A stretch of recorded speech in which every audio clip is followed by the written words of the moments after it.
देखो इस क्वेश्चन में सबसे पहले तो पहले नोट में आपको क्या दे रखा है, एक्सपेंसेस दे रखे हैं कुछ, तीनों एक्सपेंसेस, रेंट भी ऑपरेटिंग है, ऑफिस एक्सपेंसेस भी ऑपरेटिंग है, और तीसरा एक्सपेंस कौन सा था,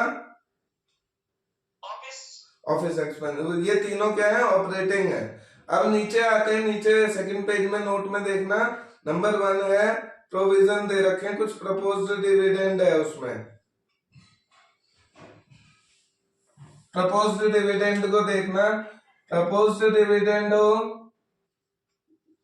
या प्रोविजन फॉर टैक्स हो, दोनों की एक चीज ध्यान रखना, पिछला साल मान के चलो 2012 है, ये 2011 है। यहाँ प्रपोज्ड डिविडेंड कितना है,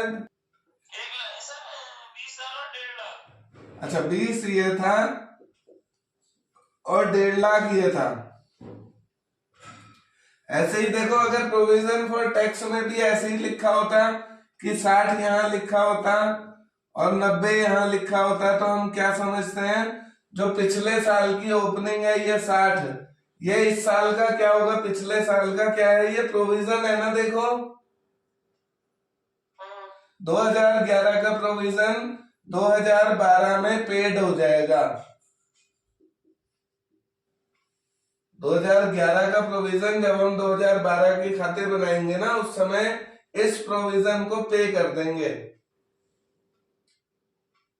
और इस साल का प्रोविजन 90 मानोगे, मानोगे नहीं मानोगे, इस साल प्रोविजन कितना है 90, पिछले साल का था 60, वो इस साल पे कर देंगे, और इस साल का प्रोविजन पूछो तो 90 है। ऐसे ही प्रपोज्ड डिविडेंड का होता है, पिछले साल का प्रपोज्ड डिविडेंड कितना है 20, ये इस साल पे कर देंगे, पिछले साल वाले को इस साल पे कर देंगे, और इस साल का है 1.5 लाख, ये इस साल का प्रपोज्ड डिविडेंड है इस साल का, तो आप 1.5 लाख का प्रपोज्ड डिविडेंड यूज करोगे, कहने का मतलब है। यहां आप देखो इस कंडीशन में जब नेट प्रॉफिट आफ्टर टैक्स दिया होता, आफ्टर टैक्स, तो इसमें ये दोनों चीजें जोड़नी पड़ती। देखो प्रोविजन फॉर टैक्स जोड़ते तो कितना जोड़ते, आप खुद बताओ, प्रोविजन टैक्स जोड़ते तो कितना जोड़ते, नहीं 60 पिछले साल का है, 90 इस साल का है, और कोई इंफॉर्मेशन नहीं है, तो आप प्रोविजन फॉर टैक्स में कितना जोड़ोगे, वो तो पेड करोगे ना, वो पिछले साल का है, उसे आप इस साल सबसे लास्ट में पे कर दोगे, 90 का प्रोविजन मानोगे, कितने का, ऐसे ही प्रपोज्ड डिविडेंड भी इतना ही जुड़ेगा, प्रपोज्ड डिविडेंड भी ऐसे ही जुड़ेगा। कितना जुड़ना चाहिए, अगर ये 90 जुड़ा तो ये कितना जुड़ना चाहिए, ये भी 1.5 जुड़ना चाहिए। तो आपके क्वेश्चन में 90 तो नहीं है, केवल 1.5 लाख को आप जोड़ोगे। प्रोविजन फॉर टैक्स मैंने आपको केवल समझाने के लिए लाया, केवल जितना सरप्लस है उसमें केवल प्रपोज्ड डिविडेंड जो 1.5 लाख का है वो जोड़ दो।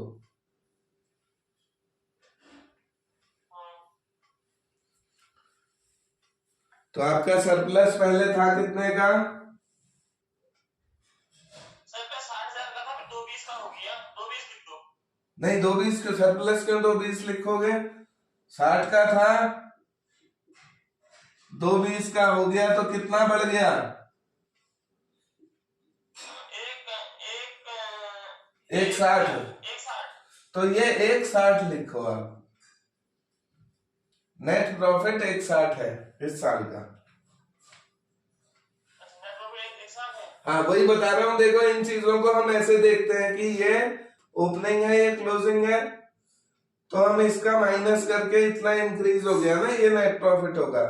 पर प्रपोज्ड डिविडेंड और प्रोविजन फॉर टैक्स को देखने का नजरिया हमारा कुछ और होना चाहिए, ठीक है। तो इस नेट प्रॉफिट आफ्टर टैक्स में आपने प्रपोज्ड डिविडेंड जोड़ दिया, कोई प्रोविजन भी है क्या क्वेश्चन में,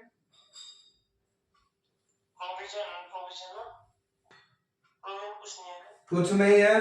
तो देखो इतने बड़े क्वेश्चन में इसको अब हम जोड़ देंगे, 3,10,000 आ जाएगा।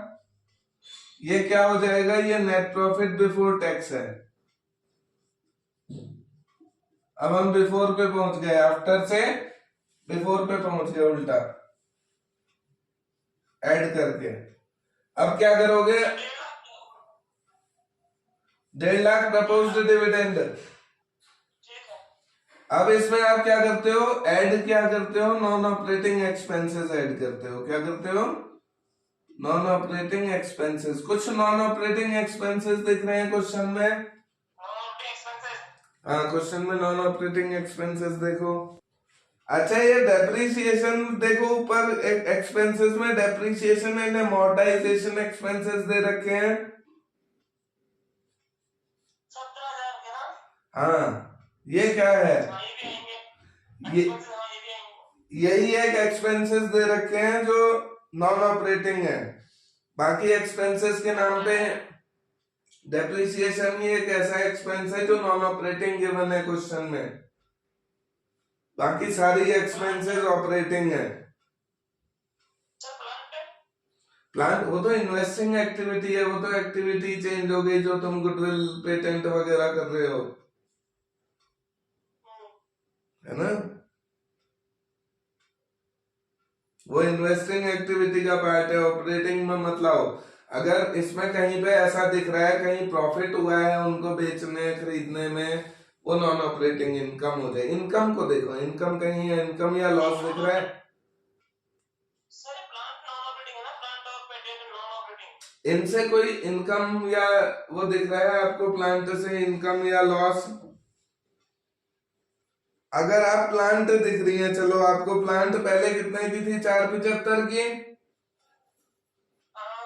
अब 540 की हो गई। तो इसका मतलब प्लांट तुमने और खरीद ली होंगी ना। तो ये तो इन्वेस्टिंग एक्टिविटी का पार्ट हो गया। कहीं प्रॉफिट लॉस थोड़ी दिख रहा है इसमें। अगर प्रॉफिट और लॉस हो तब आता है नॉन ऑपरेटिंग या ऑपरेटिंग है। तो सिर्फ एक डेप्रिसिएशन इसमें जुड़ेगा, 17,000 रुपए का डेप्रिसिएशन जुड़ेगा। क्वेश्चन बड़ा है, आंसर छोटा है। केवल इसमें आप डेप्रिसिएशन नाम की चीज जोड़ोगे, ओनली फॉर 17,000। ये हो जाता है आपका, हाँ, 3,27,000। इसके बाद क्या, कोई नॉन ऑपरेटिंग इनकम भी नहीं है क्वेश्चन में। ये आपका आ गया operating profit before working capital changes. अब आपको केवल वर्किंग कैपिटल के चेंजेस इसमें डालने हैं। तो अब आपका आ गया था यहां पर operating profit before working capital changes. कितना आ गया था ये, 3,27,000 का, 3,27,000 का। अब आप क्या करोगे, इसमें कुछ ऐड करोगे और कुछ लेस करोगे।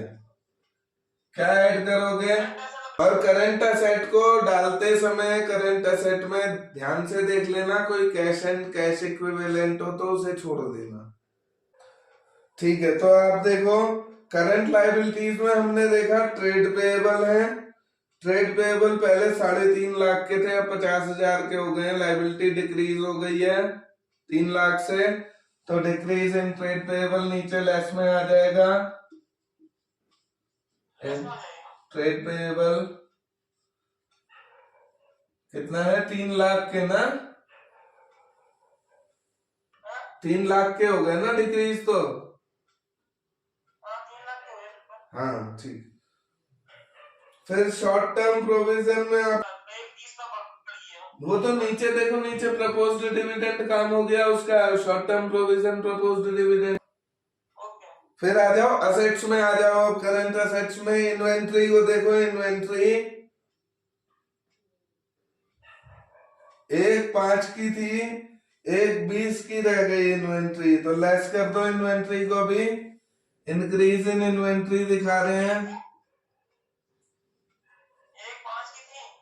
हाँ, इंक्रीज इन इन्वेंट्री कितनी हो गई है? पहले एक 5 की थी, अब एक 20 की हो गई है, तो 15,000 ये भी लेस कर दो। ट्रेड रिसीवेबल भी बढ़ गए हैं, ये भी इंक्रीज इन ट्रेड रिसीवेबल यही आ जाएगा।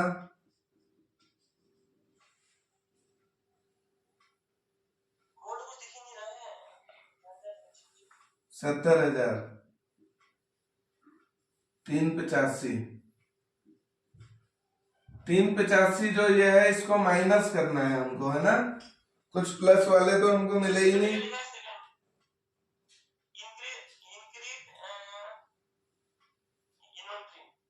हाँ, एक इन्वेंट्री है, एक ट्रेड रिसीवेबल है और एक ट्रेड पेएबल डिक्रीज हो गए थे। आंसर कितना आया? आंसर बताओ इसका। 327 प्लस में 385 माइनस 70 नहीं बढ़े हैं या 20,000 बढ़े हैं? हाँ, ये 335 है, ये 335 है। हाँ, अब आएगा 8,000 रुपए। ये माइनस में आया, हम इसको क्या लिखेंगे? Cash flow from operating activities.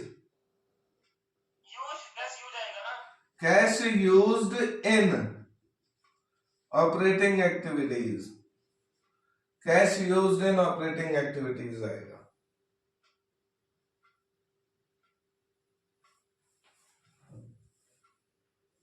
Clear है?